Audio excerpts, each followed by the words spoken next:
Buenas noches, nosotros somos Vanessa María Peña Reyes y Héctor Luis Fabián Jiménez. Le vamos a hablar de los beneficios y enfermedades de los microorganismos en las plantas y cultivos. Existe una amplia gama de interacciones entre especies de microorganismos en los ecosistemas, tales como sinérgicas, antagónicas, de competencia físicas y bioquímicas, moduladas por múltiples y complejos factores bióticos y abióticos. Los beneficios de los microorganismos en las plantas y cultivos. Los microorganismos son un componente natural del suelo cuyos beneficios son claros y determinantes en la vida de los cultivos y plantas. Su misión es interactuar junto a raíces y suelo en esa parte de la tierra que rodea las raíces, la rizósfera, donde la biomasa bacteriana y microorganismos es sensiblemente mayor.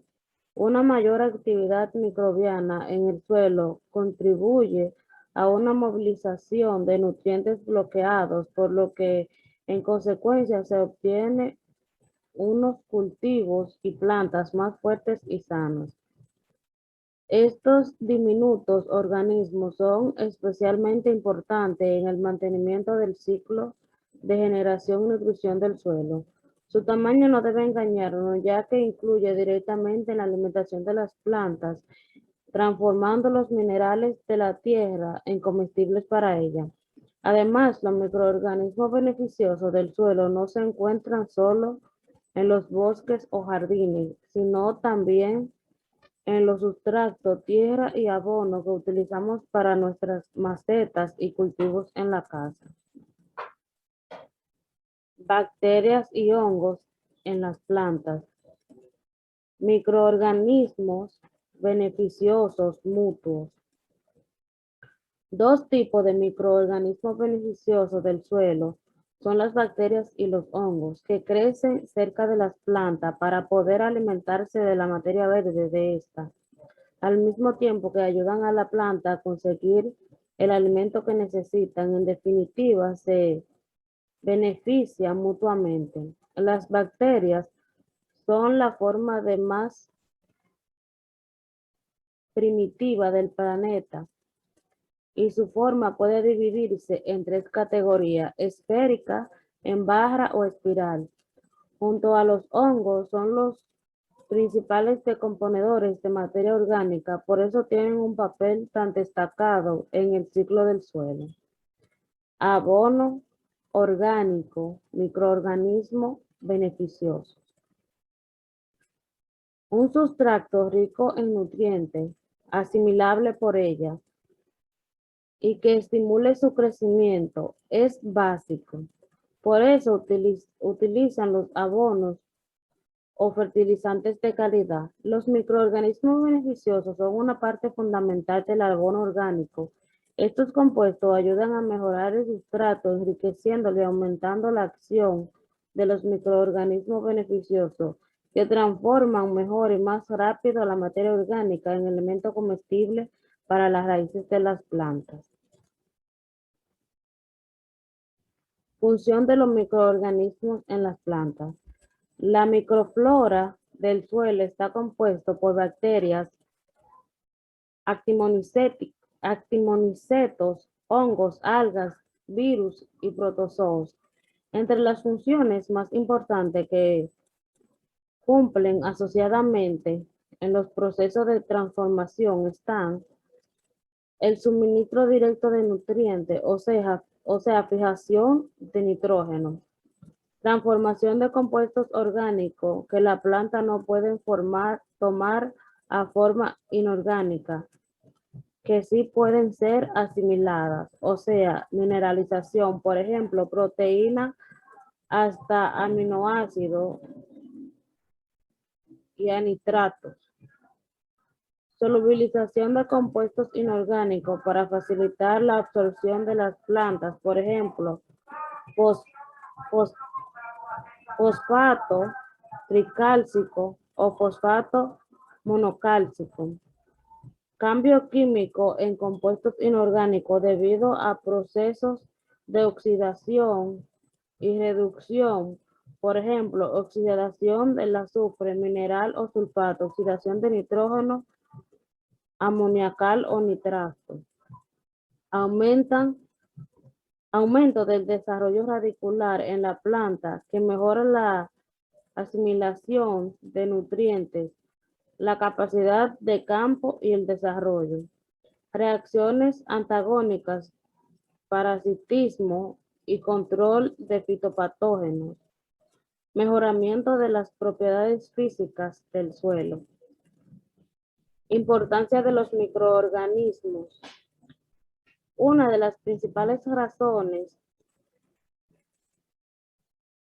de la existencia de microorganismos del suelo consiste en verlo como corresponsable de suministro de elementos o compuestos inorgánicos nutricionales orientados particularmente hacia la planta superior de modo de poder cumplir con su ciclo de vida a través del crecimiento y desarrollo, así como su función también específica de descomponer y mineralizar la materia orgánica que de una u otra forma se incorpora al suelo. Efectos en el suelo y en el vegetal. Aunque los microorganismos en sí no son fertilizantes en el sentido escrito de la palabra, son necesarios para una óptima fertilización. Intervienen en el ciclo biológico de diversos nutrientes. Algunos tienen la propiedad de solubilizar fosfato y otros elementos presentes en la fracción mineral del suelo. Otros fijan el nitrógeno atmosférico y ponen estos nutrientes a disposición de la planta. Algunas especies producen sideróforos compuestos quelantes del hierro, haciéndolo disponible para el vegetal. Descomponen los restos orgánicos del suelo, unificando la materia orgánica y liberan los nutrientes, haciéndolos asimilables para las plantas o por las plantas. Los microorganismos de la rizósfera excretan diversos nutrientes que son utilizados por las plantas, actuando así como bioestimulantes. Incrementan la eficacia fotosintética y contenido de clorofila. Degradan contaminantes del suelo de diversas naturalezas químicas. Los hongos micorrízicos, además de proporcionar fósforos a las plantas, aumentan la captación de agua, haciéndola más resistente a la sequía. Los microorganismos más adecuados para su uso en la agricultura. En principio, habría que distinguir dos tipos según su uso, como fitosanitario o fertilizante. En los primeros estarían Bacillus thuringiensis o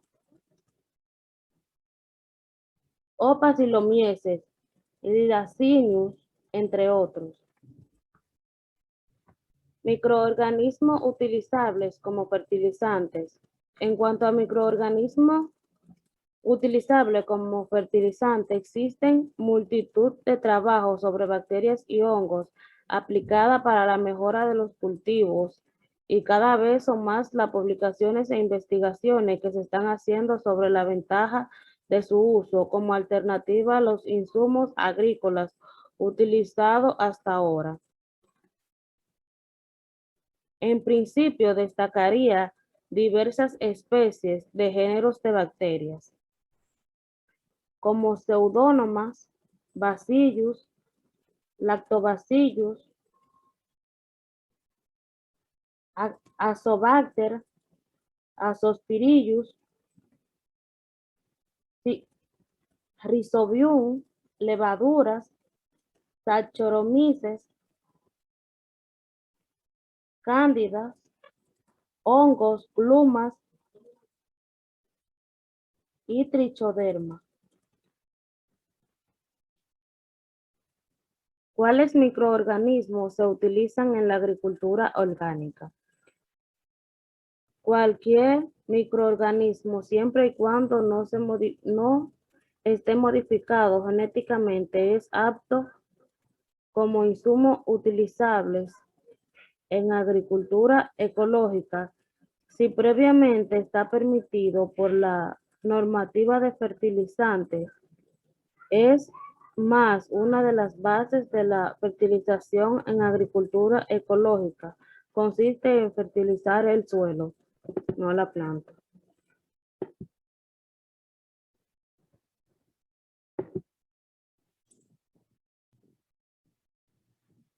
Saludos, mi nombre es Héctor Luis Juan Jiménez y les estaré hablando sobre las enfermedades causadas por microorganismos a plantas y cultivos. Enfermedades bacterianas en plantas y cultivos. Las enfermedades provocadas por bacterias son un verdadero dolor de cabeza, ya que se propagan de manera muy rápida y sencilla, y por lo general son difíciles de controlar cuando están presentes en nuestros cultivos. A nuestros cultivos las enfermedades. Estos organismos provocan síntomas muy variados, entre los cuales se encuentran la marchitez, manchas en flores, pudriciones en plantas blandas, en hojas, frutos y flores, crecimiento en forma de tumor, costras y cancros. Ahí podemos ver una bacteria Xanthomonas campestris en una planta de tomate. ¿De qué forma se diseminan las bacterias? Usualmente las bacterias se propagan desde las partículas del suelo o arena en las plantas. Casi siempre esto ocurre tras las salpicaduras provocadas por agua de lluvia o de riego. De igual forma, el contacto con herramientas, ropas, el uso de semillas o plántulas contaminadas son causa de dispersión de los patógenos. ¿Cómo conocer los síntomas de enfermedades bacterianas? Entre los síntomas más comunes y específicos tenemos la aparición de lesiones suaves que aparentan ser gotas de aguas. Estas gotas cambian de color en la etapa avanzada en la forma de puntos o pecas de color negro. Las lesiones son suaves, normalmente producen un aroma desagradable.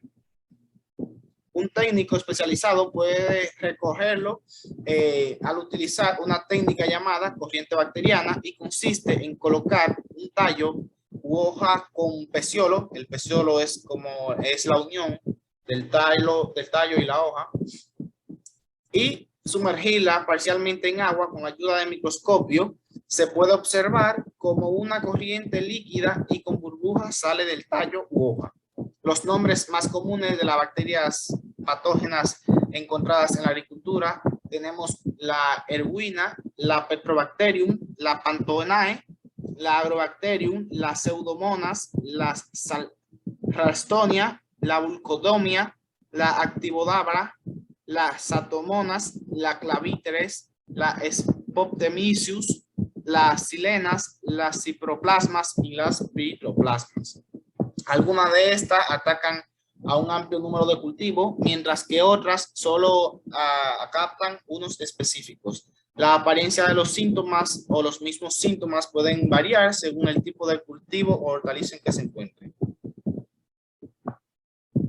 Recomendaciones de manejo en caso de las bacterias. Para el manejo de estas enfermedades solamente nos podemos limitar a practicar a las prácticas culturales, ya que y entre ellas se encuentra la rotación del cultivo. Si persiste la enfermedad bacteriana, se aconseja que se cambie en distintas familias. Por ejemplo, si hemos sembrado chile, aguacate, tomate, variarla con lechuga o pepino. Resistencia genética. Existen variedades de hortaliza con distintas resistencias a enfermedades bacterianas. Utilizar plántulas siempre sanas. Desinfectar constantemente las charolas de germinación, herramientas, contenedores de cosecha, etcétera, para mantener condiciones de inocuidad. Enfermedades causadas por algas y protozoos en las plantas. Las algas y protozoos no suelen ser organismos que causen enfermedades en las plantas. Sin embargo, en el último año se han descubierto alguna serie de plantas y protozoos que pueden causar enfermedades, entre las cuales tenemos los géneros Cepatuloros, que son un tipo de alga, y los Phytomonas, que son unos flagelos. Es un poco sorprendente que se encuentren esos flagelados, pero todavía más en las algas, puesto que es un género de los Cipalotereos, es un alga verde y por lo tanto es autótrofa. Sin embargo, las especies realizadas parecen conformar que causan algunos ciertos daños. Algunas enfermedades causadas por protozoos son la necrosis del cafeto. Este flagelado ataca al cafeto en Sudamérica y produce una enfermedad en los tejidos denominada flagellomicrosis o necrosis del floema. Puedes matar a los árboles en un plazo de 2 meses a 1 año. Los flagelos se encuentran en los vasos conductores del floema. Por su acción, los tubos se atoran y por múltiples divisiones se obstruye por una forma de gomosis. Esta enfermedad es causada por los Phytomonas Leptobacillium, que es un protozoo flagelado de la familia Diprosomylidae. Generalmente estos se encuentran en los países sudamericanos, como acabo de mencionar, destacado entre ellos el Surinam, Guyana, Brasil, El Salvador y Colombia. Enfermedades causadas por virus en las plantas. Los virus fitopatógenos son agentes infecciosos sumamente pequeños que causan enfermedades en los vegetales y pueden provocar grandes pérdidas de rendimiento y calidad en los cultivos, ya que son los virus parásitos obligados a depender de algún hospedador para poder reproducirse. De todas estas enfermedades de las plantas, las cuales causan los virus, son las más difíciles de diagnosticar. Aun cuando es causado por el mismo virus, los síntomas son muy variados dependiendo de la interacción del virus y el hospedante y las condiciones del ambiente. La respuesta del cultivo a una infección puede ser desde asintomática hasta la enfermedad severa, que puede causar la muerte de cualquier tipo de planta. Los síntomas a menudo no son visibles y pueden ser confundidos fácilmente con deficiencia de nutrientes o daños por herbicidas. Los virus afectan diferentes partes de las plantas, como son hojas, brotes, flores y frutos. Los síntomas más comunes causados por los virus incluyen enanismos, mosaicos, moteados, necrosis, clorosis y deformaciones. Los mosaicos. Los mosaicos se pueden observar en los patrones de las hojas, mismos que expresan las combinaciones de colores como el verde y el verde oscuro o verde amarilloso, verde dorado y entre otras tonalidades.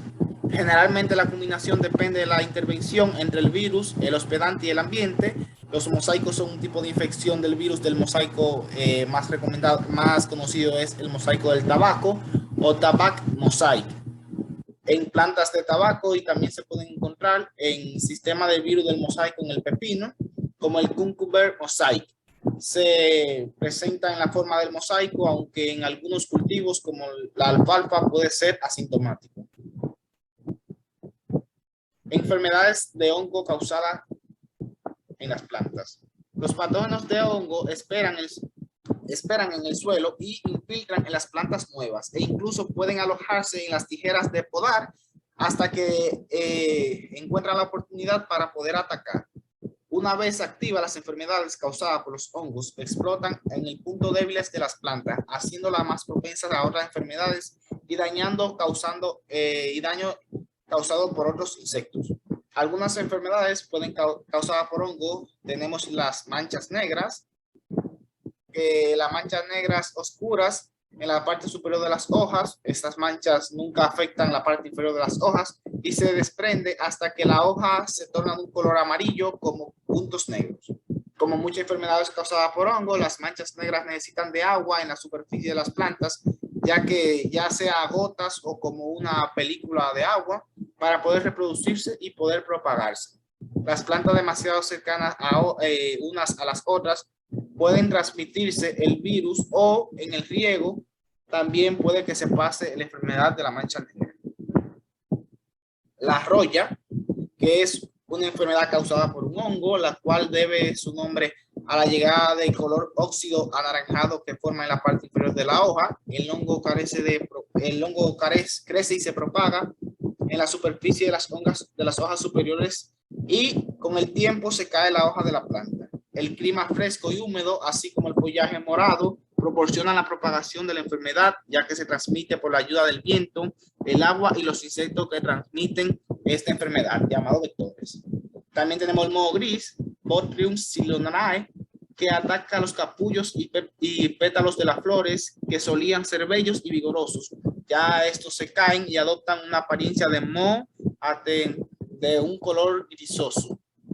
Los patógenos responsables de esta enfermedad son transmitidos por el viento, atacan durante los días frescos y húmedos de la primavera y el otoño. La humedad es fundamental en la circulación del aire, FIDE y cercanía excesiva de las plantas crean condiciones ideales para el moho gris. El oidio es la formación de una capa blanca en la textura de polvo en las hojas, brotes nuevos y en algunas partes que suelen indicar la presencia del oidio. Este hongo, a diferencia de muchas enfermedades causadas por hongos, no necesita agua abundante para poder desarrollarse ni propagarse, ya que se mantiene activo hasta en climas secos y cálidos. La humedad alta y la circulación del aire definen este tipo de hongo para que se pueda transmitir con el viento y la capaz de atacar los suelos y brotes nuevos. ¿Cómo se transmiten los hongos?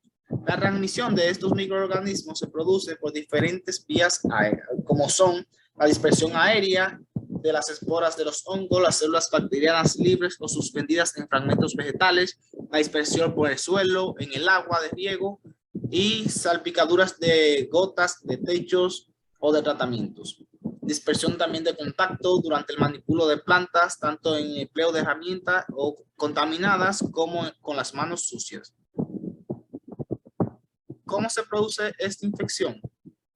Esta infección se produce en la contaminación de la superficie de las plantas, es decir, la puesta en contacto con algún tipo de patógeno hospedador. Sin embargo, para la enfermedad se le debe producir algún tipo de infección de la planta mediante la penetración del microorganismo. Entre ellos destaca la temperatura, la humedad, la presencia de agua libre en los tejidos, la presencia de tejidos muertos o heridas en las plantas. Según cada patógeno y cada hospedador, la presencia de una condición u otra determinará que se produzca o no una enfermedad, así como el grado de enfermedad de la misma. ¿Cómo se pueden controlar estas enfermedades? Estas enfermedades se pueden controlar de una forma genérica. Se puede decir que controlando las condiciones climáticas ópticas para el desarrollo de los patógenos, o sea, ya sea la humedad, la temperatura o la desinfección de las herramientas, guantes durante el manipulo de las herramientas que uno vaya a utilizar o de la planta, evitar la presencia de heridas húmedas en los tejidos, controlar la sanidad del agua y del suelo, son algunas de las medidas de prevención que se le puede aplicar a las plantas. Hasta aquí nuestra participación, espero que le haya gustado y gracias por su atención.